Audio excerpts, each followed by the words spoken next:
विषय आहे माझा दलित स्त्री कविता आणि समकालीन संदर्भ।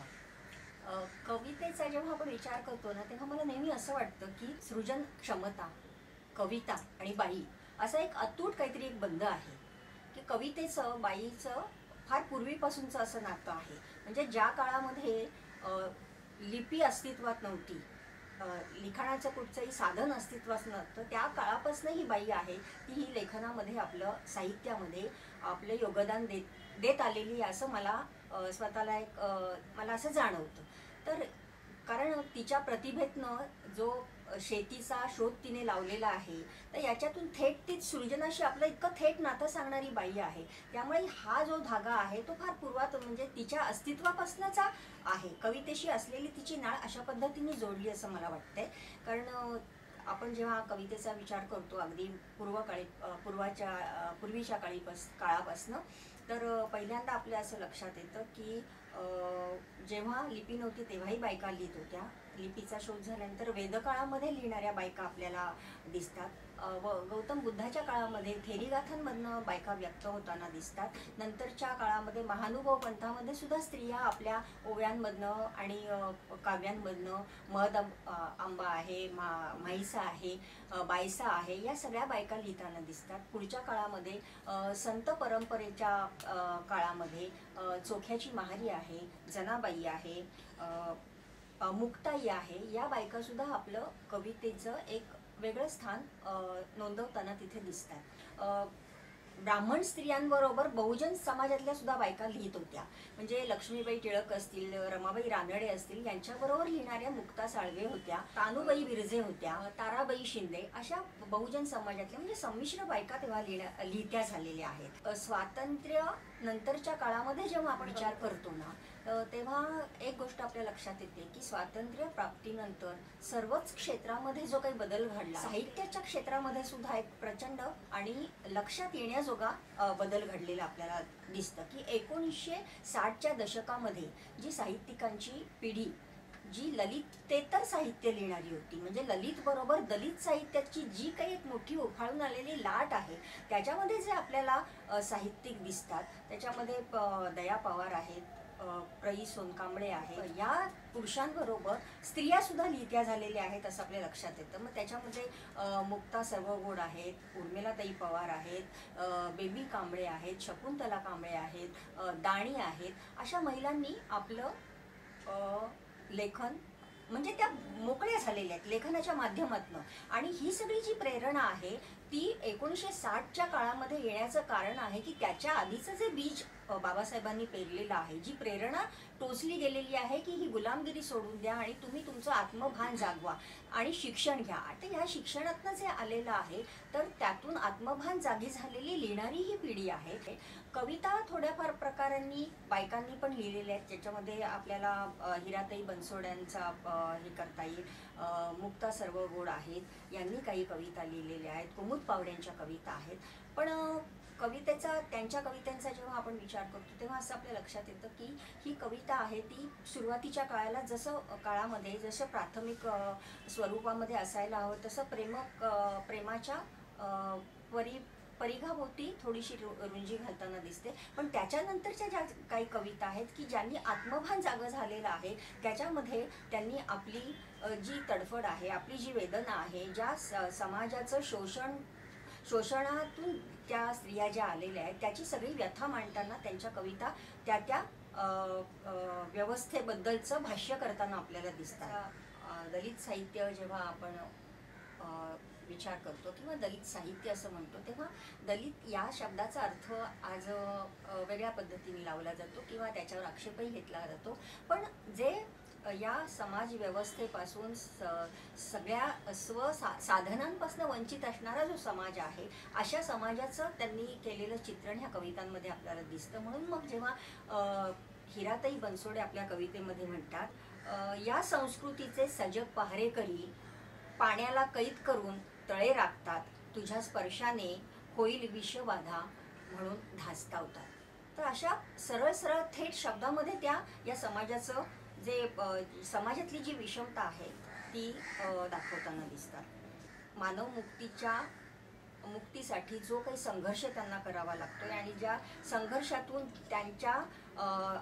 त्यांना आलेले जे अनुभव आहेत ते कवितेमध्ये उतरवताना कुमुद पावडेंची एक कविता आहे. त्या असं म्हणतात की म्हणजे बाईच्या वाट्याला येणारा जो भोगवटा आहे तो किती तीव्र स्वरूपाचा आहे हे कुमुद पावडे आपल्या कवितेमधनं सांगताना दिसतात. आणि त्यांची कविता अतिशय अशी भेदक होते अशा वेळेस की तुला दिसेल त्यांचा एक एक अवयव, तुला दिसेल त्यांचा एक एक अवयव उद्ध्वस्त हिरोशिमापेक्षा कमी नाही. कुत्र्याची हाडहाड भोगणारं जातीय हीनपण पिढ्यानपिढ्या सखी हे असंच चालू आहे.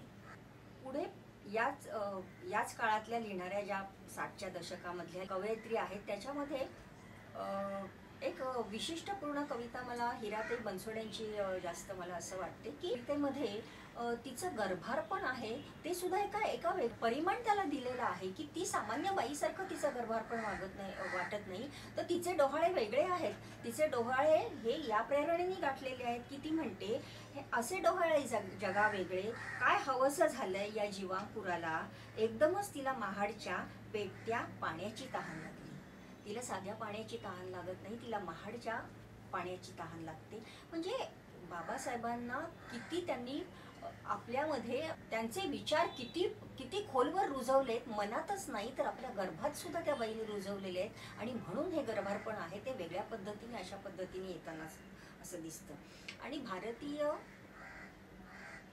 भारतीय स्त्रीला ज्या समाज व्यवस्थेने रूढी परंपरेने ज्या एका जोखडामध्ये जोखून आणि अडकवून टाकलेलं आहे, तर हे अडकवलेलं जे चकचकीतपण आहे याच्याबद्दल लिहिताना सुरेखा भगत सारखी अमरावतीची बाई खूप चांगलं लिहिते. तर ही कवयित्री असं म्हणते की काचेची वस्तू म्हणून की काय काचघरातल्या मॉडेलसारखं राहणं आलं, पण आपण काच नाही हे तिला कळून चुकलं काचेच्या बाहेर पडायला लागल्यापासून. आणि या व्यवस्थेच्या काचेच्या एका महालातनं एका बंगल्यातनं एका व्यवस्थेतनं अशी ती ते सगळं तोडून फोडून बाहेर आलेली बाई आहे. तर ही ऊर्जा जी आहे ना या काळातल्या कवयित्रींना मिळालेली ही ऊर्जा ही आत्मभानाची आहे, ही बाबासाहेबांच्या प्रेरणेतून आलेलं आहे. त्यांनी जाणीव करून दिलेली आहे की तुमचं इथलं जे नाकारलेपण आहे ते व्यवस्थेने नाकारलेलं आहे. तुम्ही जागे व्हा आणि स्वतःच्या अस्तित्वाचा असा स्वतंत्रपणे स्वभानाचा स्वतंत्रपणे विचार करा. आणि याचं सगळं चित्रण याचा सगळा एक काय म्हणू ठसा आहे तो या सगळ्या कवयित्रींच्या कवितांमध्ये दिसतो. पुढच्या 1980च्या दशकापासून ज्या कवयित्री लिहित्या झालेल्या आहेत त्या कवितांचा एक बाज आणि त्यांची एक प्रेरणा आंबेडकरीच आहे, पण तिची दिशा थोडीशी आता वेगळी झालेली आहे. आधीच्या कवयित्रींनी जातीयतेच्या शोषणातून आलेला जो भाग आहे त्याच्यावर भाष्य केलेलं आहे, पण 1980च्या दशकातली म्हणजे प्रज्ञा पवार, संध्या रंगारी, प्रतिभा आयरे किंवा छाया कोरेगावकर ह्या ज्या कविता लिहिणाऱ्या बायका आहेत ना त्या याच्यातनं बाहेर पडून एका स्वतंत्र व्यक्तिमत्वाचा, ज्याला मग स्त्रीवादी कविता तुम्ही म्हणू शकता, चळवळीकडे एक सजगतेने बघताना प्रतिभा आयरेसारखी बाई आहे ती आज धास्तावलेली दिसते त्या काळामध्ये. कारण की तिच्या असं लक्षात आलेलं आहे की बाबासाहेबांचं नेतृत्व संपल्यानंतर ही चळवळ दिशाहीन झालेली आहे. आणि त्याने चिंतेत असलेली प्रतिभा आहिरे म्हणते की आपल्या आभाळाची सारी निळाई दिवसेंदिवस कुठं हातात हात घालून तर कुठे भगव्यात शिरते, आपली परिवर्तनाची लढाई जगण्यापूर्वी गर्भातच मरते. तर अशा प्रकारचं भाष्य करणारी 1980च्या दशकातली ही कविता आहे. आजकाल झालेलं असं आहे की बाबासाहेबांच्या नावाने उत्सव होत आहेत आणि याच्यामधनं माझ्यातली कवयित्री एक संचित आहे, त्रस्त आहे, चिंतेत आहे. तर तेव्हा ती असं म्हणते की बाबासाहेब किती काळ उभे आहात हात उंचावून चौकाचौकात निष्ठेने, जथ्था तर भलत्याच दिशेला निघून गेला. पॅन्थरचे बछडे युतीच्या भजनात मग्न झाले. आपल्याच बडव्यांनी तिकडे तुमचं देऊळ बांधायचा घाट घातल्यापासून मी गस्त घालत उभी आहे तुमच्या स्मारकापुढे रात्रंदिवस तुम्ही दिलेलं संविधानाचं हात्यार उपसून. तर अशा पद्धतीने आजची कवयित्री असं म्हणते की बाबासाहेबांचे विचार जागृत ठेवण्यासाठीची जी काही वाटचाल आहे ती करायला पाहिजे, उत्सव थांबायला पाहिजे. तर हे कवितेचं बदललेलं आजचं असं चित्र आहे. या 1980च्या दशकातली एक अतिशय म्हणजे जी स्त्रीवादी कविता लिहिते पण ती मानवतेकडे इतक्या प्रखरतेने झेप घेणारी अशी कवयित्री आहे, जिचं नाव प्रज्ञा पवार आहे. तर तिची कविता एक मैलाचा दगड ठरते. तिची एक अनुभूती, खरं म्हटलं तर अनुभूती सर्व पातळ्यांवर तीच आहे, पण तिची जी पद्धत आहे कवितेमधून हे सगळं चक्रव्यूह भेदण्यासाठीचा जो तिचा प्रवास आहे तो इतका तीरासारखा आहे. तर ती आणि तिचं हे स्वभान आहे ते अत्यंत एखाद्या तलवारीच्या पात्यासारखं लखलखीत आहे. म्हणून तिची कविता अशी लख्खपणे समोर येते आणि ती पुन्हा म्हणते की मलाही व्हायचं आहे प्रकृती, मलाही व्हायचं आहे प्रकृती, मलाही व्हायचं आहे सुजाता, पटाचारा, उत्पलवर्णा, संघमित्रा, मलाही लिहायची आहे थेरी गाथा 2006. तर अशी नव्याने थेरी गाथा लिहू पाहणारी ही कवयित्री आहे. 2010च्या पुढची किंवा त्याच्या आसपासची जी कविता आहे ती आपल्याला अशी स्त्रीवादाच्या किंवा बाईच्या स्वतःच्या स्वभानाच्या एका प्रखरतेने अशी तेजाळताना दिसते. ती धिटाईने काहीतरी लिहू पाहते आणि मग ती याचा वेध घेताना रमाबाईपासनं यशोधरेपर्यंत या सगळ्यांचं हौतात्म्य जे आहे ते कसं नाकारलं गेलं याच्याबद्दल लिहिताना मागे पुढे पाहत नाही. प्रज्ञा पवार तिच्या कवितेमध्ये असं म्हणते की कवयित्रीला कधीच मोह होत नाही सिद्धार्थ होण्याचा, कवयित्रीला मोह होतो यशोधरेचा, सिद्धार्थाच्या रित्या कटोऱ्यातील अपरंपार शुधा काठोकाठ शमवणाऱ्या यशोधरेच्या हातांचा. म्हणजे ती स्वतःला यशोधरेशी जोडून घेऊ पाहते. आणि एकीकडे मी माझ्या कवितेमध्ये असं म्हणते की रमाई, तुझं मूक समर्पण कुणीच रेखाटलं नाही इतिहासाच्या एकाही पानावर.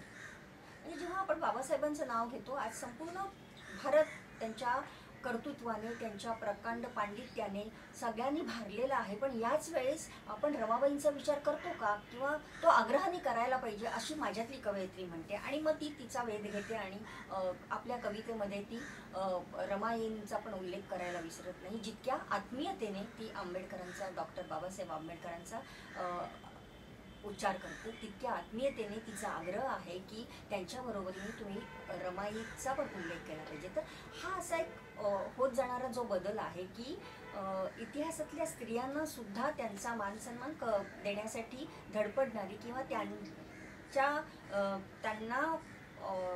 त्यांचा उल्लेख करावा म्हणून आग्रह धरणारी अशी ही कविता आहे. आत्ताच्या स्त्रिया ज्या कविता लिहिणाऱ्या आहेत त्या सुशिक्षित आहेत, त्यांचं स्वभान आणि राजकीय भान सुद्धा चांगल्या प्रकारे जागृत झालेलं आपल्याला दिसतं. आणि त्या आपल्या संस्कृतीचा भेद आणि वेध घेताना अतिशय परखडपणे एक ज्योती लांजेवारांची एक कविता मला इथे सांगायची वाटते की त्यांनी अतिशय मार्मिकपणे असा भेद केलेला आहे आपल्या रामायण महाभारतातल्या पुराणाचा. की त्या असं म्हणतात एके ठिकाणी, श्रीकृष्णा, द्रौपदीला वस्त्र पुरवण्याऐवजी कौरवाचे हात का नाही छाटून टाकलेस. तर पुढचं हेच घडलं नसतं. म्हणजे इथे आपल्या संस्कृतीचा, आपल्या पुराणांचा याचा सुद्धा आपण तर्कबुद्धीने विचार करून बायकांनी सुद्धा आपली जी संस्कृती आहे ते जपताना आपल्या ज्ञानाचा एका विज्ञानाच्या कसोटीवर विचार करून आचरण करावं, अशा प्रकारचा एक विचार देणारी पण ही कविता आहे. म्हणजे ह्या स्त्रिया केवळ भावनेच्या ह्याच्यातनं लिहित नाही, तर बुद्धीच्या एका प्रखर तर्कबुद्धीने सुद्धा या कविता लिहिण्याकडे त्यांचा कल आहे असं मला जाणवतं. महिला कवयित्रींना खूप चांगले दिवस आलेले आहेत, त्यांना बोलावलं जातं आणि त्यांच्याकडनं कविता ऐकवल्या जातात. आत्ताच्या नव्या पिढीमध्ये कविता मुरवणकर आहे, ती एक चांगली कविता लिहिणारी मुलगी आहे. संध्या रंगारीच्या तर कविता आहेतच चांगल्या, शारदा नवले चांगल्या कविता लिहिणाऱ्या बाई आहेत. तर अशा ह्या नव्या पिढीच्या मुलीसुद्धा कविता लिहित आहेत, पण त्यांचं स्वभान आता एक वेगळं तेज घेऊन येताना दिसतंय. व्यक्त होण्याचा, आपली मोहर उठवण्याचा, आपली नोंद घेण्याचा, आपल्या साहित्याच्या माध्यमातून आपलं अस्तित्व दाखवण्याची जी कवितेच्या प्रांतामध्ये तिची धडपड चाललेली आहे किंवा तिचा प्रवास चाललेला हा अतिशय मला आशादायक वाटतो.